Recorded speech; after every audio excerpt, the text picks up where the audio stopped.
Herzlich willkommen, liebe Zuschauer, zu einer weiteren Folge von Im Auge des Bruders mit Scott Ritter hier auf unserem YouTube-Kanal Gegenpol. Mein Name ist Monique Stegemann und in dieser Woche geht es um folgende Themen. Militärputsch in Gabun. Wendet sich ein weiteres afrikanisches Land vom Westen ab? Eskalation im südchinesischen Meer. Droht ein Krieg zwischen China und den Philippinen? Und welche Funktion haben Kriegsschiffe und Flugzeugträger in der modernen Kriegsführung? Hallo Scott, schön, dass du dir wieder die Zeit genommen hast. Oh, how are you? Mir geht's sehr gut, danke schön. Wie geht's dir? Doing well, thank you. Das freut mich. Scott, du weißt, wir springen immer direkt in die erste Frage, denn derzeit überschlagen sich die Medienberichte über den Putsch im zentralafrikanischen Land Gabun. Das Militär behauptet, die Macht übernommen und Präsident Ali-Ben Bongo gestürzt zu haben. In den sozialen Medien sieht man tausende Menschen auf den Straßen. Was geht da vor sich? Erleben wir hier ein ähnliches Szenario wie zuvor in Mali, Burkina Faso und Niger? Und wie wird der Westen darauf reagieren? Speziell die ehemalige Kolonialmacht Frankreich, die dort noch eine Militärpräsenz unterhält. I think what we're witnessing in Gabun is a continued manifestation of a process of decolonialization in Africa, especially in regards to France. You know, France had extensive colonial interests in Africa. And even when, in the aftermath of the Second World War, France shed its colonies, it didn't really shed the colonies. It just redefined them in a post-colonial reality that that many call neocolonialism. It's basically, in France, they called it France-Afrique.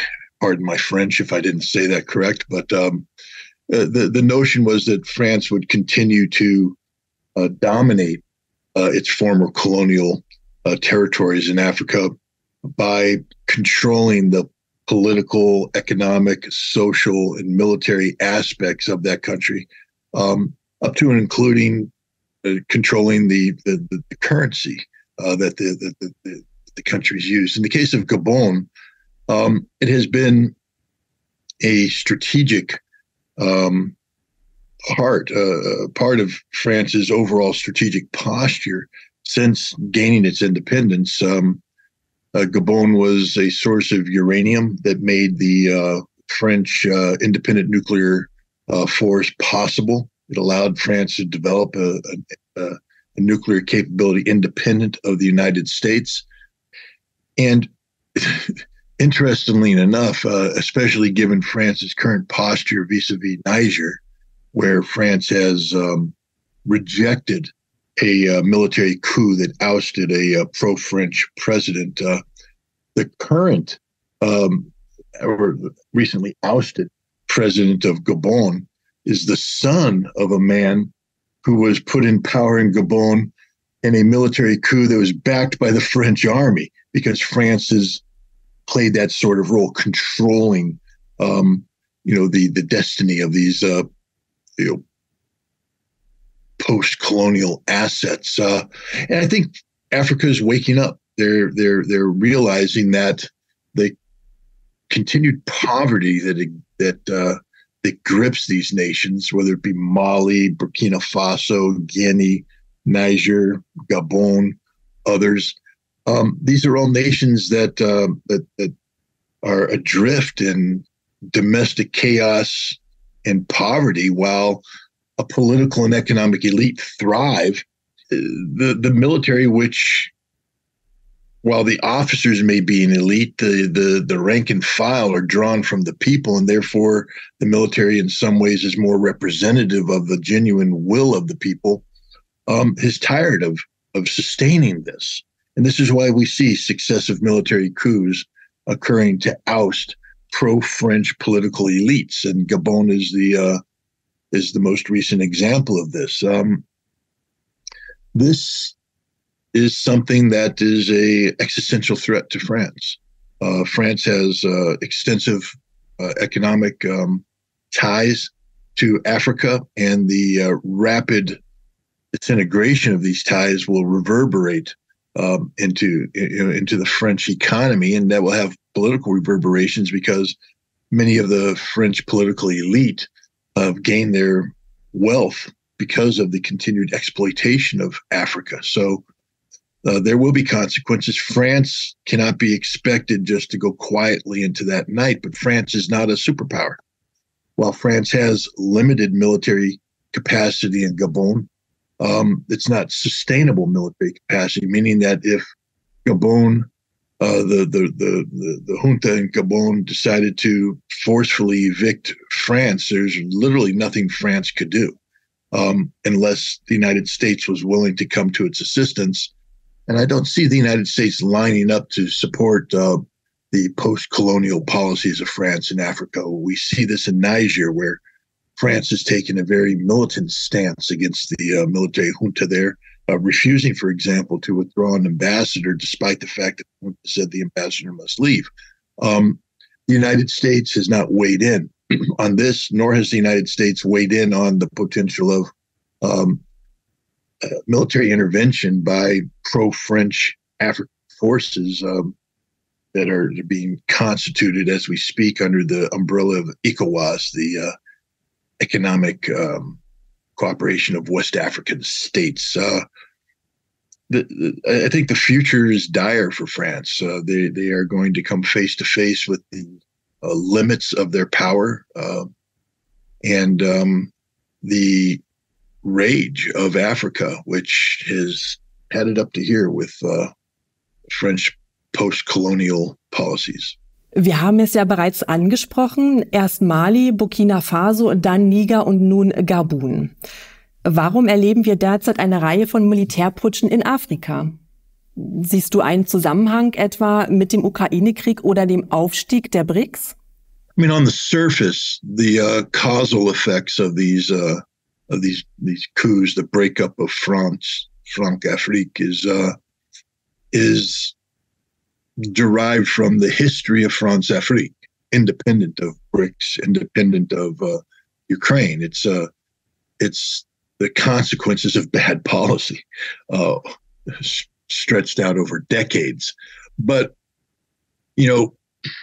nothing happens in a vacuum. And so the disintegration of confidence in Africa toward France has been accelerated, I believe, by a global trend towards multipolarity that emphasizes the sovereignty of the nation over continued adherence to a singularity. The African model of being subordinated to the French singularity is in many ways paralleled by the global model, where the United States has insisted on global adherence to the rules-based international order that the United States imposed on the world following the end of the Second World War. And the rejection of these models of singularity by much of the world, parallel. So I do see parallel development of the former French colonies rejecting the French singularity with the rest of the world rejecting the American singularity. And they're linked by the BRICS process. BRICS is a economic forum that emphasizes multipolarity, emphasizes the equality of nations. And I think that we see the maturation of BRICS, which just occurred in South Africa in the recent summit, where BRICS transformed itself from an organization that had potential into an organization that was realizing its potential. The expansion of BRICS and the power that's going to accrue, economic power that's going to accrue collectively, is a transformative moment. I don't think the world has woken up to just how important the South African BRICS summit was. Literally pre-summit, the United States could make a claim that it was and continued to be the world's most influential economic power. Post-BRICS, the United States has been eclipsed by this unified BRICS. It's not just the United States, but the G7 and the entire rules-based international order has been eclipsed by this new multipolarity that's going to dominate the world going forward. So, I just don't think people will. I know in America we haven't woken up to this fact. The fact is, this is a hard thing for Americans to accept. We're no longer number one. We're number two. And what's number one is a Chinese-led BRICS that's acting in concert against the policies of the United States that promote American hegemony over global unity. Erwartest du, dass diese Länder, in denen es in den letzten Jahren zu Militärputschen gekommen ist, wie Mali, Burkina Faso, Niger und jetzt Gabun, eine andere politische Struktur in Afrika bilden werden? Werden sie den Einfluss Afrikas auf globaler Ebene verstärken? Well, I think Africa as a continent is on a trajectory towards greatness. The speed to which Africa is able to achieve this greatness, however, is influenced by a lot of factors. For instance, in West Africa, where we see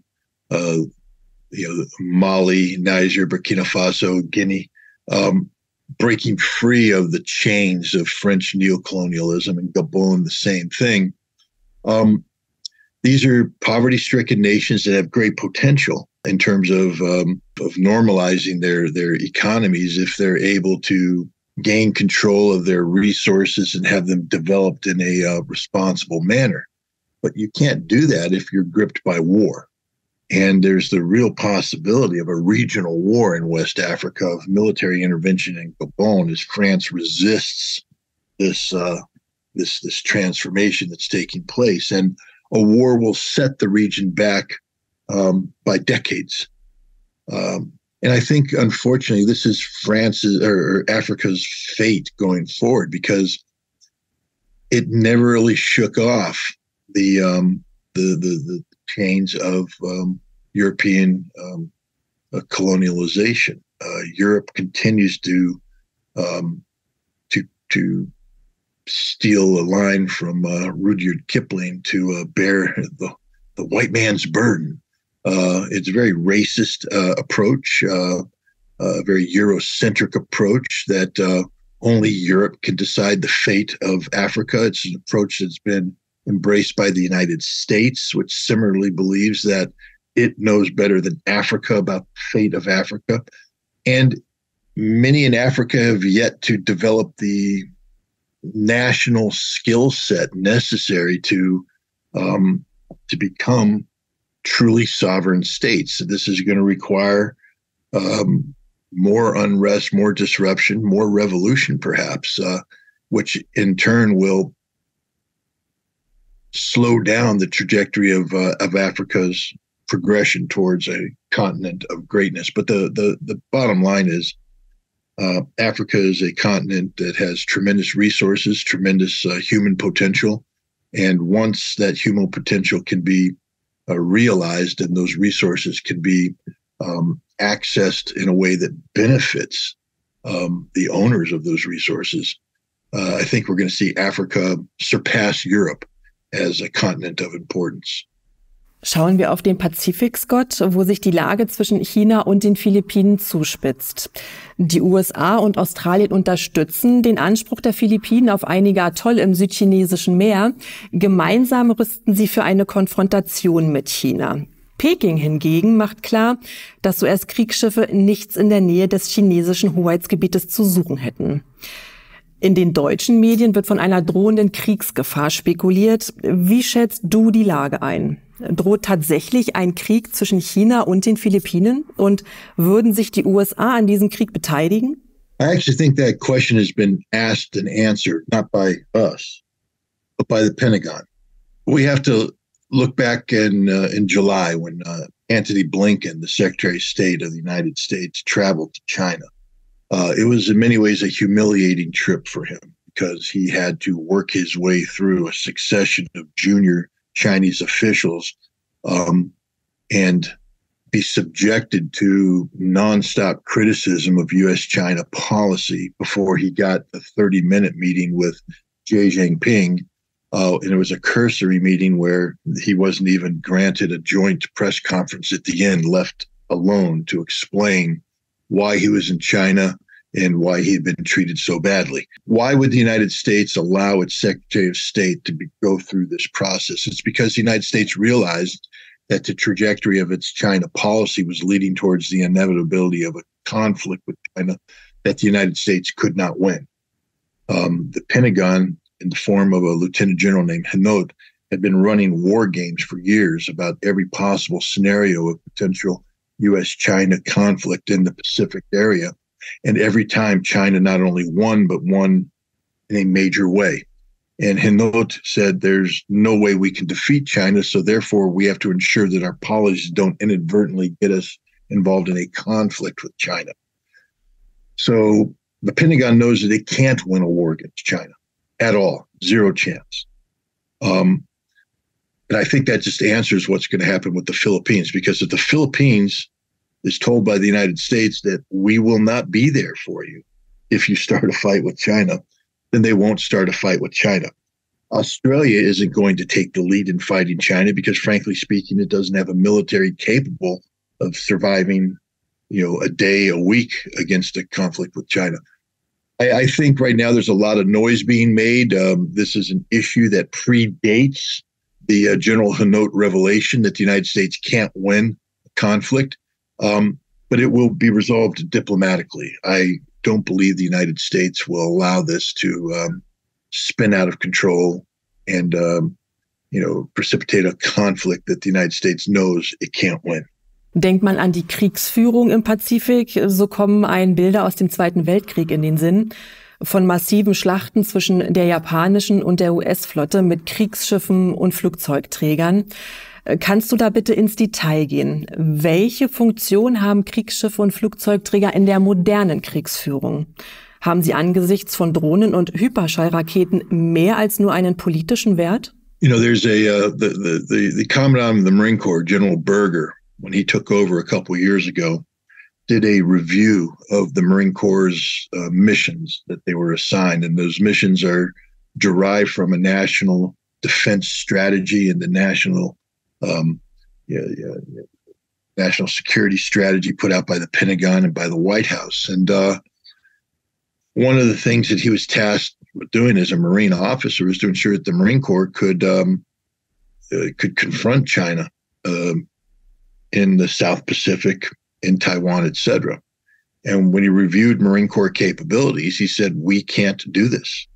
We have been failing our country, failing our leadership, because we continue to claim we can accomplish something. But when we take a look at the true force structure of the Marine Corps as it's currently organized, compared with the threat that the Marine Corps would have to deal with, the Marine Corps can't do its job. And one of the main reasons why is because the Marine Corps was very married to what he called a legacy thinking, legacy systems. And this dates back to the Second World War, where the Marine Corps put amphibious forces on naval vessels, and then they went to an area and they conducted large-scale amphibious operations. That works if the ships don't sink. But today, when you put a lot of Marines on very few ships and you sail them to a hostile shore where you're going to be subjected to deadly fires from ballistic missiles, cruise missiles, hypersonic missiles that you don't have the ability to defend yourself from, thereby creating the inevitability of ship being sunk with a lot of Marines on it, you can't win that war. And so what General Berger says, we have to rethink the way we fight the Chinese. We have to get away from our legacy attachment to large navies. And that's the reality of the U.S. Navy, of any Navy in the Pacific right now. If you think that you're going to be able to replay the Second World War by sailing ships off a coast, you're wrong. Those ships will be sunk. And that's why the being attacked by a cat, a legacy system here. But that's why the continued affinity for large navies it doesn't square with logic. They're very expensive. Aircraft carriers are hugely expensive things. It's a small city, 5,000 to 7,000 people crammed into this small city. It's an airport with billions of dollars of aircraft taking off. And, the way the United States views it as the ability to project power around the world. We take carrier battle groups and we project power. We put them off the coast of a country or in a region and thereby send a signal that we are here. We can project our power. But if that ship sinks before it even gets there, all you've done is project weakness. And this is the reality of any future conflict in the Pacific, where one side relies upon legacy systems and the other side relies upon a new way of thinking. The United States is addicted to legacy systems. We put all of our money into them. The Chinese have focused on the area denial systems, the area protection systems, these ballistic missiles. And that's why we come back to what I talked about earlier, General Hinault, and the conclusions reached by the Pentagon that if we go to war against China, we're going to lose because we don't have the capacity to defeat China, because we have trapped ourselves in a way of thinking that goes back to the Second World War. Kannst du das bitte näher erläutern? Welche Rolle haben Flugzeugträger in der modernen Kriegsführung? Sind sie überhaupt noch eine nützliche Waffe? Wie müssen sie eingesetzt werden, um effektiv zu sein? Well, when we say modern warfare, look, a lot of the conflicts in the world today are low-intensity conflicts, counterinsurgency conflicts that take place in lands far away from American shores, sometimes in areas where America doesn't have access to air bases on the ground. So the ability to take an aircraft carrier and park it off of park it into the Indian Ocean or the Arabian Sea and launch aircraft that could strike the Taliban in Afghanistan. That's useful because the Taliban can't strike back.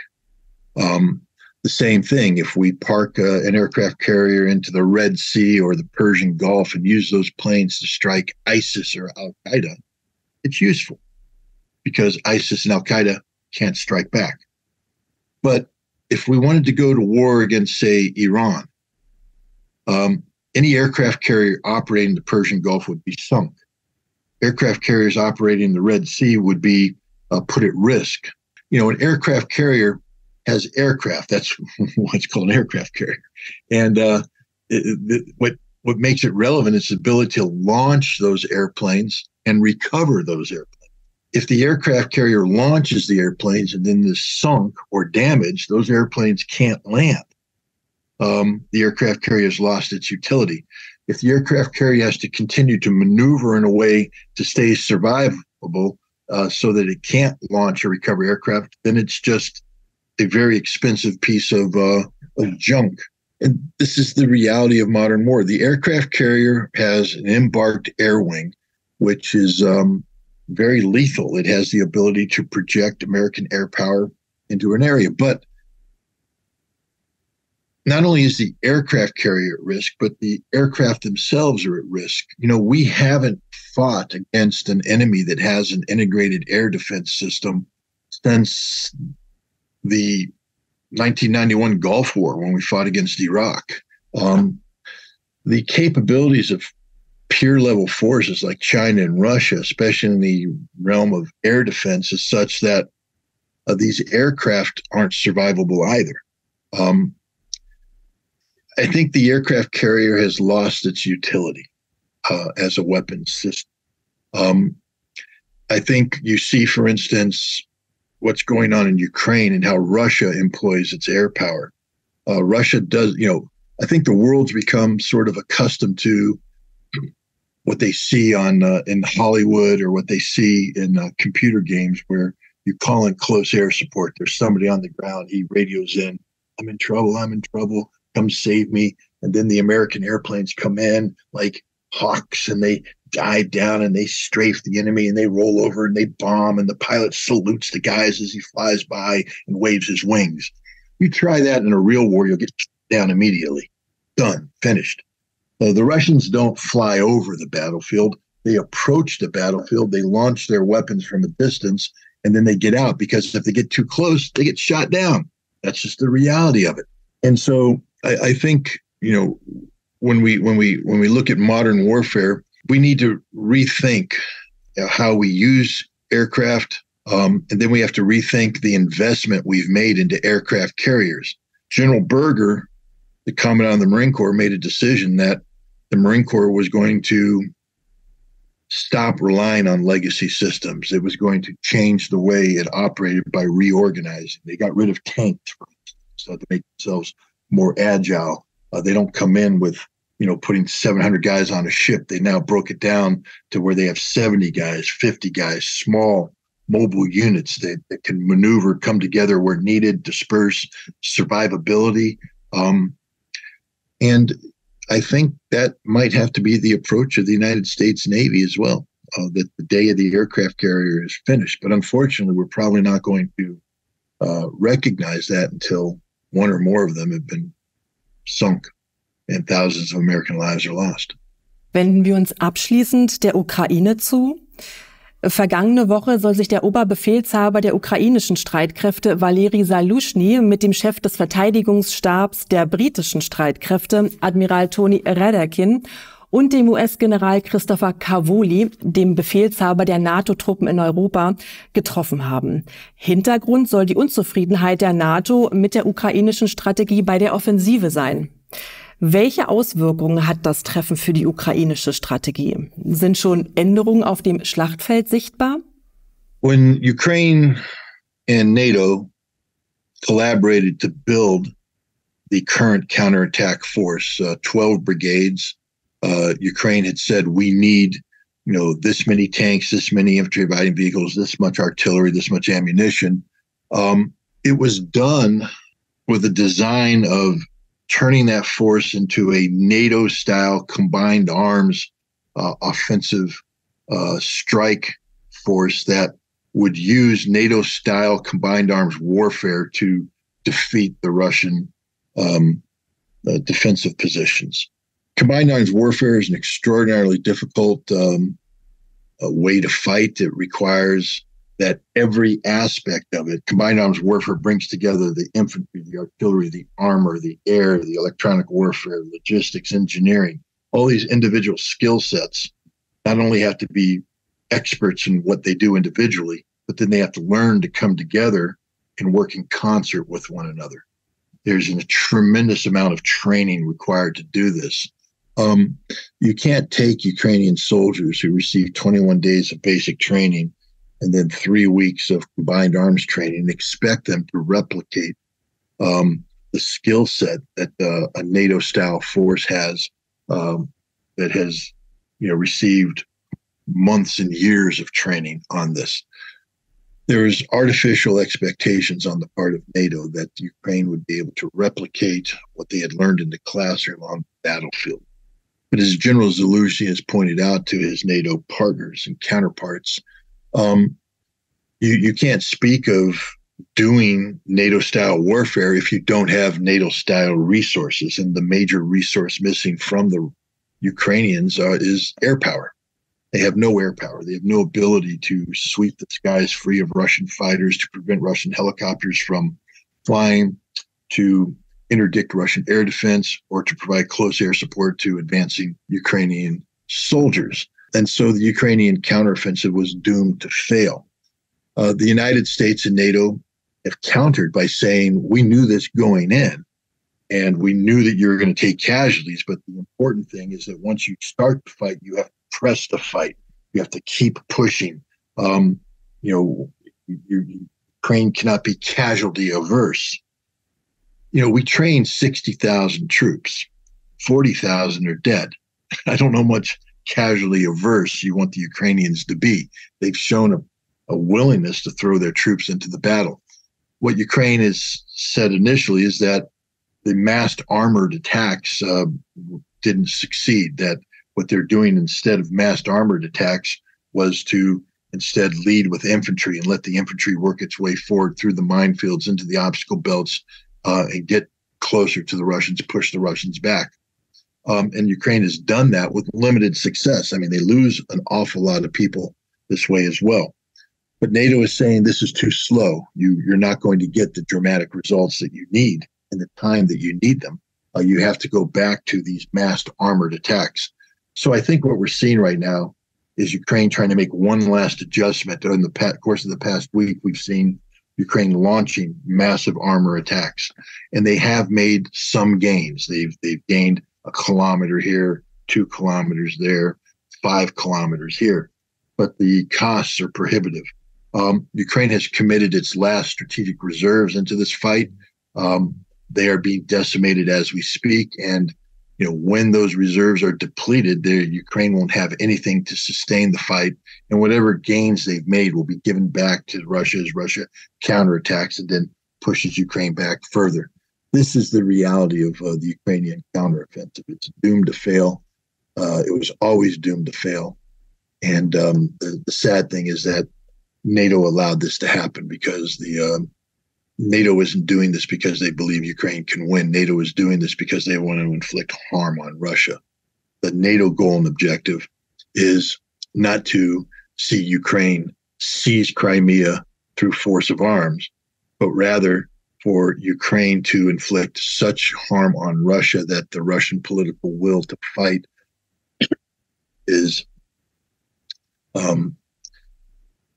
ends, and Russia will voluntarily withdraw from the territories, including Crimea. It's wishful thinking.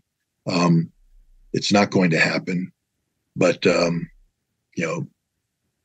when theory meets reality on the battlefield, the result is always dead people, and there's a lot of dead Ukrainians right now because of this tragic mistake being made by NATO and the Ukrainian government. Vielen Dank, Scott, für deine Zeit und deine interessanten Analysen. Wir freuen uns jetzt schon auf nächste Woche. Dankeschön. Have a good day. Meine lieben Zuschauer, auch an euch herzlichen Dank fürs Zusehen. Wenn euch die Sendung gefallen hat, teilt das Video doch bitte breit in den sozialen Medien, abonniert eben noch unseren Kanal Gegenpol und vor allem, wenn ihr selbst mal Fragen habt, die wir an Scott Ritter stellen sollen, dann schreibt sie uns doch in die Kommentare. Bis dahin, bis nächste Woche, eure Monique.